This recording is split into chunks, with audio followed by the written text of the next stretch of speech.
আমরা ডিভোর্স নিচ্ছি। We are getting divorced.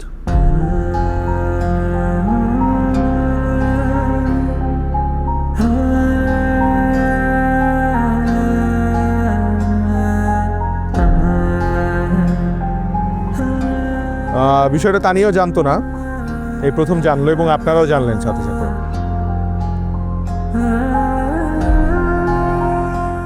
Sorry Tania, তোমাকে হয়তো আমার আগেই এটা বলা উচিত ছিল, কিন্তু আমি বলতে পারিনি।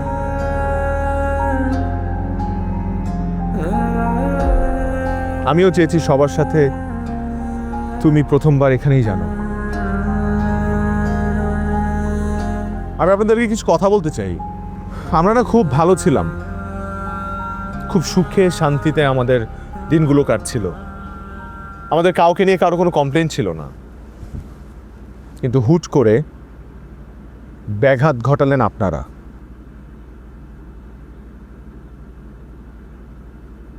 আজকের আমাদের এই ডিভোর্সের ডিসিশনের জন্য আমি আসলে তানিয়াকে দোষ দিব না,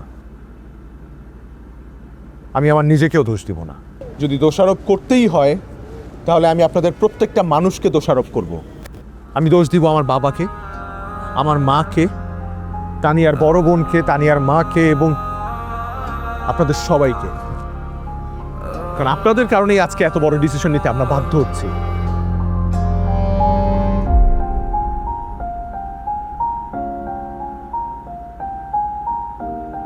কারণ আপনারা যেদিন থেকে ওর মাথায় ঢুকিয়েছেন যে বাচ্চা নিতে হবে, এবং যেদিন থেকে ও জানতে পেরেছে ওর সাথে আমার মতের বিরোধ হচ্ছে, সেদিন থেকে ও ঠিক এরকম আপসেট থাকে।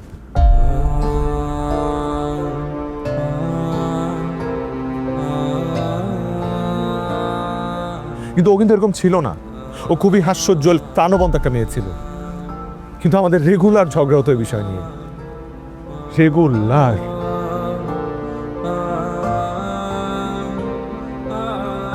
আপনারা কি জানেন, মানে ফর ইউর কাইন্ড ইনফরমেশন, আপনাদেরকে আমি একটু একটা ইনফরমেশন দিচ্ছি। সেটা হচ্ছে বাইরের দেশে এই বাচ্চা নেওয়ার বিষয়টা এভাবে ওপেনলি কোয়েশ্চেন করা, it's very bad for the society and for everyone. কিন্তু আমাদের দেশে কেন জানি আমরা খুব অকপটে এই প্রশ্নটা করে ফেলি। আমাদের দুজনকে আপনারা অনেক এম্বারেসিং সিচুয়েশনে ফেলেছেন, কিন্তু আমরা কিচ্ছু বলিনি। কেন এই প্রেশারের জন্য আমরা বাচ্চাটা নিব? কেন সমাজের প্রশ্নের মুখোমুখি হয়েছেন দেখে আমাদেরকে বাচ্চা নিতে হবে? আমরা যখন রেডি হব তখন আমরা বাচ্চা নিব। সব কিছু একটা প্রিপারেশন থাকে, মেন্টালি তো আমরা রেডিই না।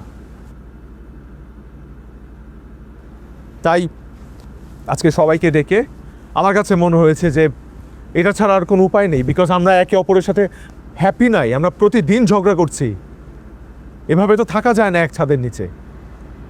তাই we are getting separated, and separation আসলে শুধু সেপারেটলি থাকলে হয় না। আমার কাছে মনে হয় কাগজে কলমে উই শুড গেট ডিভোর্স।